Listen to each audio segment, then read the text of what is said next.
I'm Matilda. And I'm Peyman.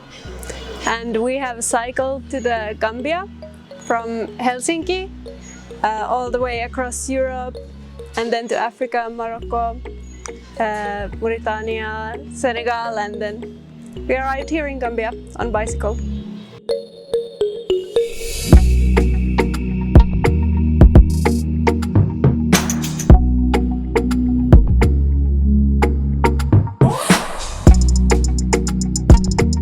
What's the period that you needed from Helsinki to the Gambia? Well, I think if we cut off because of editing videos, we have had a pause. If we cut off those ones, it would take us around 7 months, I would say, of cycling. Is that true? Something like Yeah, something like that. Yeah, but we arrived here after a little bit more than 1 year. We were on the road when we arrived to Gambia. Okay. So what has happened in your mind that you are going on the bicycle to Africa? So when we met, Peyman told me, 1 year from now I'm going to start cycling around the world. So you can come or you can not come. And then, and we talked about it, of course, and then we planned our trip and made it our own. So this was your idea? Yeah, at the beginning was my idea, was my dream to go around the world for years with bicycle. So and I came to Helsinki because I live in Lapland. I used to live in Lapland, in North Finland. So from there I came to Helsinki. I was working, living in a small van.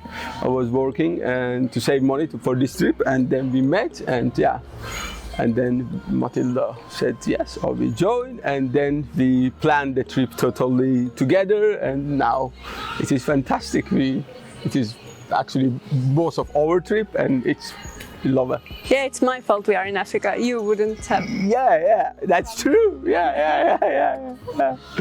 So you wanted to cycle and she wanted to go to Africa with the bicycle. The idea was, I was thinking to come to Africa, to go towards Asia first, and then Australia, then Alaska to Patagonia, and after that come to Europe and then come to Africa. So this was my plan, and then Matilda said no, why you're going to now we are going to reach to Spain and Portugal, it's winter, then why we are going to hang out in winter over there, let's go to Africa. I said, yeah. So we went to Morocco and then kind of just continued south. Yeah, it was your idea. But actually, there was one thing we forgot to say. Matilda gave this idea. And then we said, all right, let's give to our Instagram followers to decide, shall now we go to Africa or to Asia? And they decide, okay, you got everyone almost by 20 vote or... It was very tight, a tight vote that happened. We came to Morocco and then here. Wow. So, have you been cycling before, or did you have some preparation? Because I think if you are cycling, I don't know how many hours per day, you really need to be fit for that. You cannot just go on the bicycle and say, okay, let's go to Africa. I think it's not like on going to the plane. Well, you can if you really want to. You can just jump on a bike and go, but then maybe you need to take it a little bit slow in the beginning, and slowly by slowly you start to cycle longer. But for us it's not the distance either. Like every day if you move even 20 kilometers, you get to a new village, a new place, and you see new things. I hadn't cycled before really this trip. We took 2 shorter, 1 week trips, but you had. Yeah, I have cycled from Arctic to Portugal, and I have done some a winter spring trip in Norway and in Finland, and then I have cycled before in Asia. Yeah, I had a little bit of experience of cycling before, and then this trip. So, but okay, you want to travel, you want to see the world, but why with the bicycles? Really, I still want to get it, because what's so different? Do you want to go? No, you go. I show everything is this. It's like a day and night. I have traveled with motorbike, okay, but with motorbike I felt you're going way too fast. because you do not see people, you do not, that house, that corner of the house, they have made it, that person over there, you know, or that tree, that bird, you just go so fast, you don't understand, you don't breathe, let's say, in the culture, the nature, you don't, the country you cycle is like a newspaper, and nature is like a newspaper, you need to have a time to read it. With the bicycle, you have that time. But with the motorbike, with other kind of transport, you do not have that time. Of course, if you walk also, it's fantastic, but walking is way too, a little bit too slow. Bicycle is a fantastic balance, and it's so addictive, I would say. Wow. Yeah. But have you ever felt scared? Especially, Africa is a continent that everybody are afraid of, and you are going with a bicycle in the middle of nowhere to people that you have never met, and nobody brought you there, you just came there? Sometimes the traffic has been a bit scary, like if it has been kind of a narrow road and big trucks going fast somewhere in Sahara, for example. So yeah, traffic can be like a little bit scary sometimes, but I have never been afraid of a person. Because also when you cycle, you get eye contact with people, you can look them in the eye and greet them, say hi, and it's really really most people are wonderful, so I've never been afraid of anyone. What about animals? Animals are always there. Human has done so much to animals, they run away when they smell human from kilometers. No problem with that. Except the wolves in Oh Germany. yeah, except we had some wolves coming pretty close in Germany, so we had to change the campsite a couple of times in Germany, in Lower Saxony. But now you will be going deeper in Africa. Yeah. What about animals there? They will still be afraid of you guys? The big cats, I think, apparently not, but I think they are mainly in the national park. So yeah. Yeah, from what we have heard, in Kenya and Tanzania there aren't really big cats and big wild animals outside of the national parks. So yeah, others have told us we don't need to be afraid, but yeah, that's a different level to have a lion outside the tent. Yeah, but I think it will be fine. Yeah, and other thing is the wild animals, they're really not risky, my personal opinion. How many person been eaten by lion per year in Africa? It's just. Well, how many cycling people are like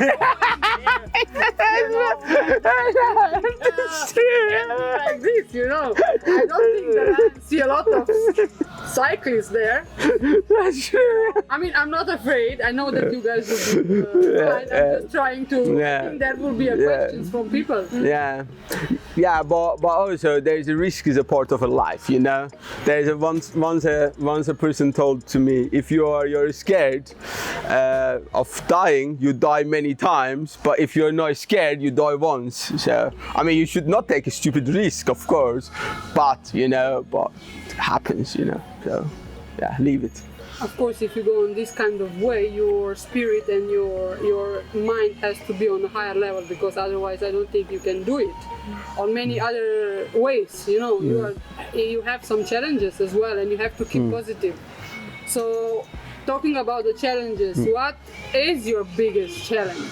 I think it's easy for people maybe to consider the physical challenge of cycling, but really I think it's more, it can be if you are already physically exhausted from cycling in cold or rain or something, and then comes an emotional challenge, then that can be hard to handle.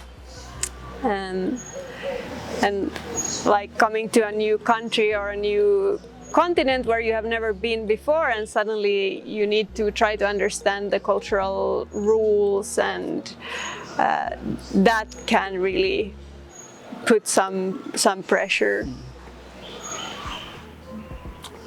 If I think about it, I think one thing just comes to my head is we are planning when we arrive to India to get a bicycle rickshaw and go around India with a bicycle rickshaw. So that one, and traffic in India, and then up and down of Himalayas and everything. So that is quite, I think, would be an interesting challenge, I would say. Because so you are upgrading the challenge. I mean, your journey to make it more challenging. Yeah, that bicycle rickshaw is so much fun. Boring. I don't know. It's something I really like. It became boring now. No, it is fun, but the bicycle rickshaw is something. It is really nice to do, isn't it? Yeah. From outside, it would be nice to see your challenge. I don't know. It's just like old bike and going, and I would love that. Wow. So what about your family think about you guys? My parents' reactions was like, okay, well, I guess we can't do anything about it. No, they are very supportive, very, very supportive, and happy to see, of course, it has been going well so far. My family's trouble is over. Peyman is gone. They have peaceful life now. Okay. I'm joking. I like it. Yeah, I like it. Okay. So I think you cannot be always connected to the world. And I think you are also, what I read on your Instagram, that you are also trying to raise some funds for your traveling. And how that, I mean, have you been in many places where you could not connect with your followers, people could not see what you are doing, because it is so important for people to see what you are doing, so you can continue your nice journey? We have basically always had internet. Even in Sahara, we would find a place with internet at least once a day. In Senegal, sometimes maybe it was a day between a place with internet, but the world is really connected. There's internet almost everywhere. How can we support you on your way? Like with the specific details. We have Patreon page. So in our Patreon we put extra videos and some extra pictures which we do not publish it. So, and there's early access over there for our vlogs. So we have now 170, I think, 3 people member in our Patreon page. So that is, being a member in our Patreon is one of the ways to support our journey, and other way is to order a postcard. So from our website you can order a postcard, so wherever we are in the world at that moment we send a postcard. And so far these 2 ways have been the way people have been supporting us, and really thanks. And and we've been keep going and creating the recording and creating our content. Okay, so are you also looking for sponsors, or do you want to keep it on that level? We have some equipment from companies that have given us the equipment in exchange of us using it in our videos and maybe post an Instagram post, but we don't have at the moment any big company sponsors supporting us with money, but it's our Patreon mainly, where you pay anywhere from $2 per month, and then you get access to some extra content depending on how much you pay. And if you pay $20 per month, you get 1 postcard each month from wherever we are at that time. So nice, very nice. So you are planning to travel for 10 years? Or maybe never stop. Or maybe we never stop. Okay. I just still can't think about that. It's over. That's great. Yeah. It's a way of life. Yeah. It's just like with a baby on the bicycle. No. We have so many babies in the world. We don't want a more baby. Whenever we want a baby, we see babies. It's good. I love babies, but no. We love borrowing the babies from our friends. Then we can give them back. Exactly. And bye. See you later. Have fun. Good. Okay, so after all, you came to the Gambia, our beautiful smiling coast, and you got stuck there, stuck here. How did this happen, and what is your experience in the Gambia, which you never planned to stay so long? When we came to the Gambia, we planned to stay maybe for 2 weeks, but then actually Peyman's bank suddenly renewed his bank card without asking first. And we needed to organize the parcel here and everything, and that was a big mess that took many months. But we are very happy that happened, because that meant that when then the pandemic came, we were here. And the Gambia is, of course, a fantastic place to be in this time. We already had so many friends here and a place to be, and yeah, we feel very lucky we got stuck here in the pandemic. So what have you been doing in the Gambia all this time? Editing videos, recording and editing videos, and then we were very lucky. We were very lucky because one of our friends gave us a permission to stay in their compound. So we started to grow some veggies, and it was amazing. So we worked a lot over there in the garden, and then later on we start to have some chickens and ducks, and so now we bought, I think, 6 birds, something like 6 birds, and now we have around 30. There's so many chicks and ducklings running around, and it's fantastic. It will be hard for you to leave Gambia. Yeah, we're leaving in just a few days, and it's really, it's so stressful. I can't really think about it, but I think it will be a bit emotional when it happens. Especially ducklings, I love them. They're so funny and they're amazing. I just love them. So you are living in the Gambia in few days. Yeah. What are your plans? We will fly to Kenya, to Nairobi, and cycle south from there to Tanzania, and then it depends on the COVID rules, which borders are open. We cycle towards South Africa and then maybe turn north towards Namibia and Angola. Finish our Africa tour. Yeah, then after that we are going to Finland. It will be end of the summer. We will do 1 month trip in autumn, like a 2 weeks or 1 month cycling trip in autumn in Finland. Then after that, when the proper winter arrives around January, we're going to cycle in the middle of winter from Finland all the way to Tromsø, to North Norway. Over there we will be in the mountains, snowboarding for apparently a month or something, or month or 2 months, with our bicycles going around, and we have a nice teepee with the wood stove, so we will stay there. And then after that we will start to cycle towards Asia, or to Alaska, to Patagonia. Apparently our Patreon or our Instagram followers will decide about that. Okay. So if there are other people who are thinking of doing the same thing like you, what you would tell them about the Gambia and surrounding, like Senegal? I know you've been in Senegal. What would be your advice to them? Some wise advice. It's a just come. It's an amazing place. People are super friendly, helpful, and just come and visit. It's a fantastic place. So in general, Africa, so far where we have been amazing.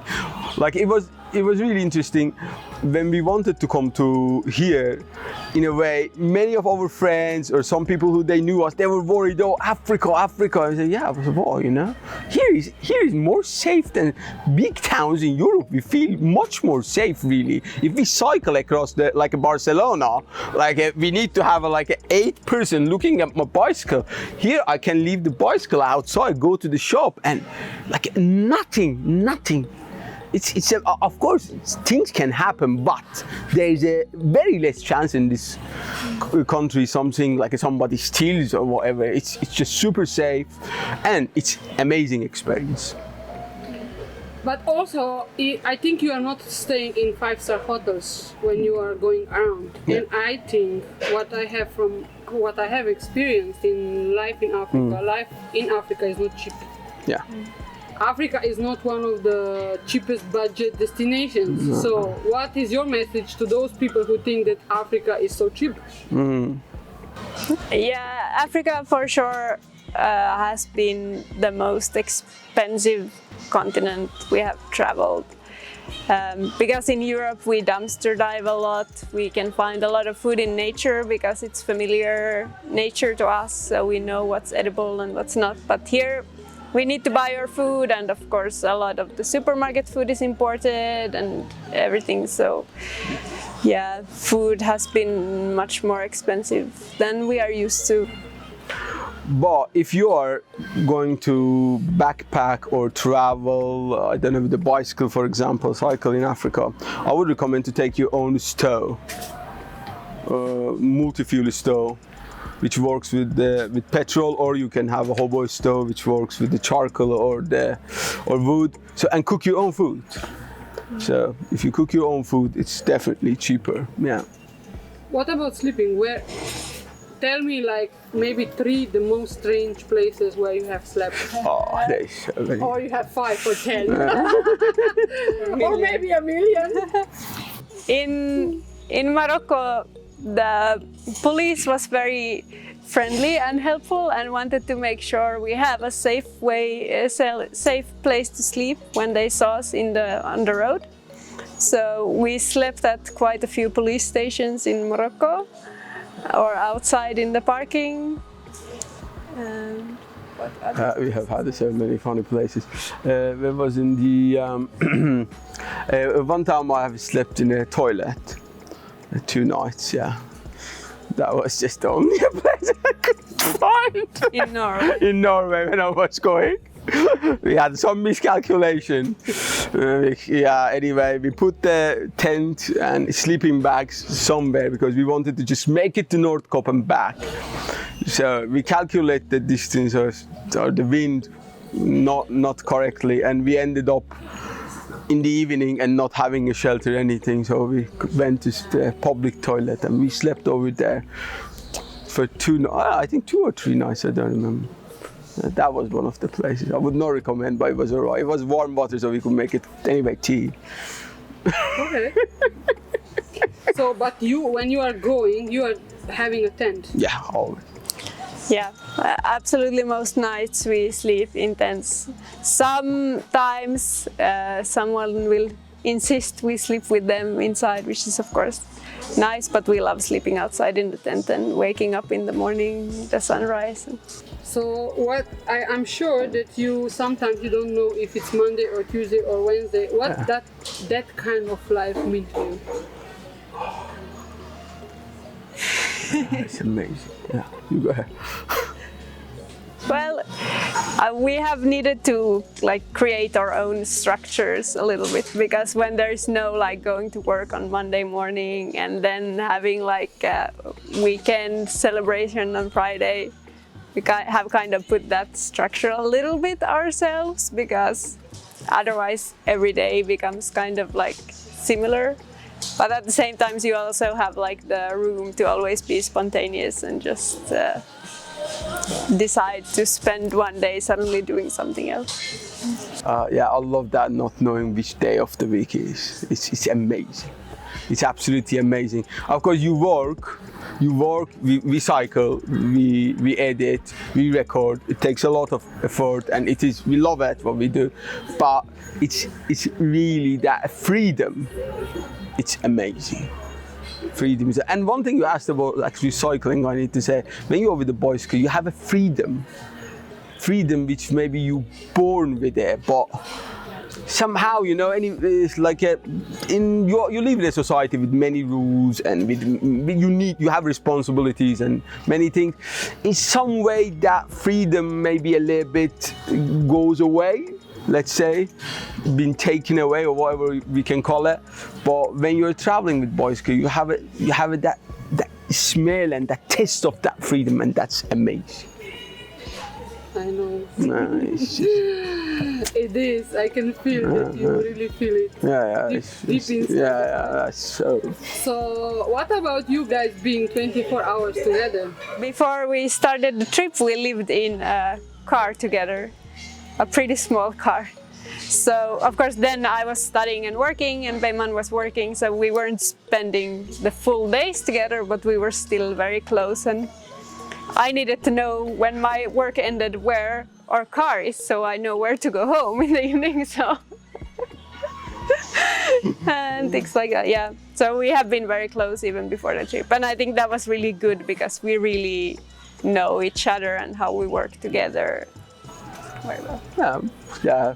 Of course, it's a relationship. There is sometimes disagreement, so you take a walk and come back. But yeah, it is all good. Yeah. It's really fun. Have been super nice. Yeah, we look at each other sometimes and are like, how are we not bored of each other yet? Like, yeah, you are really deeply connected and the same crazy, the different characters, completely different characters, but together in this mission, and this is so nice. Is this love or passion or lifestyle or what is that? What's the secret? Or two stubborn person never give up. I think that's it. That's a big part of it. We are both very stubborn. If we decide we are going to do something, we do it. And if someone tells Peyman he cannot do it, he will do it even better.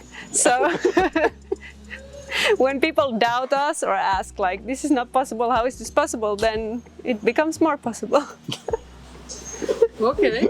So I'm sure that this interview will be watched by people from all over the world, different nationalities, different thinking. What is your message to the crazy travelers and to the normal travelers who... Maybe to always like challenge yourself, be open to challenge yourself. If you think, for example, it's difficult to travel in Africa or it's dangerous to travel in Africa, like challenge that thought and talk to people who have done it, and always be open to learn more and maybe learn that you were wrong.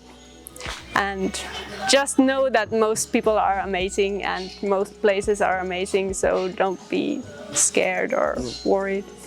Yeah, I would double tap in the last sentence. Matilda said, people around the world, they are amazing. We have a much more amazing people than what we hear in the news. Always some disaster, whatever. But people are amazing. So don't really so much listen to the news, that country is dangerous, this country is dangerous. Of course, there's some red zones, you shouldn't go, but people are super nice. That is one thing I could say. And then the other thing is, like, if you wanted to do something for yourself, which is you really love it, you know, you really want to do it, when you say to other people, normally, if it is something unique, people, they say, oh, that's not possible. So that sometimes like it pushes back. It's a break for many people. So when people, they say, no, that's not possible, that is crazy or whatever, just hear that as an encouragement and just go for it. And just go and do it, yeah. Did you learn any Wolof or Mandinka words? Couple of words. Yeah, I'm really ashamed. I didn't learn that many. No, You can say Naganda, Namare, and that's all. Yeah, Nagada, Jarajef, and yeah, that's the two one. Yeah, a little bit lazy with that. Yeah. It's really bad when everyone speaks English in the Gambia. I mean, most people speak English, so that makes us lazy, unfortunately. Yeah. Oh, which other languages do you still speak? Are you speaking? My first language is Swedish, and then I speak Finnish, English, and some French. Yeah, I speak Azeri, I speak Turkish, I speak Persian, and I have lived in South India. I can understand some Hindi, very small, of course, English, Finnish, and I'm trying to learn Swedish. My French is a catastrophe. And something in different languages we can say, like Spanish or a little bit. This is helping you when you are going through all these countries? Yeah, knowing languages or being open to learn some words and phrases and pick up on what people are saying. Yeah, it's really important, of course. And yeah, if you want to travel in Africa, it's good to know some basic French to understand, and English. Yeah. Yeah, but one thing is a big international language, to know how to use your hands, like Italians they do. If you know that one, it's just like home, you know, it just goes easy. I feel when I'm talking to you, I feel really pure happiness. Do I feel right or? Yeah, I think so. Yeah, we really love what we do, yeah. Yeah, and I think we are so like privileged, and thanks to also the decisions that we have made on how we want to live our life. If there is something we are unhappy with, we try to find a way to change it. And if it's not possible to change it, then maybe it's not worth to be unhappy about, because then it's a fact. So yeah, that's kind of the philosophy we live by.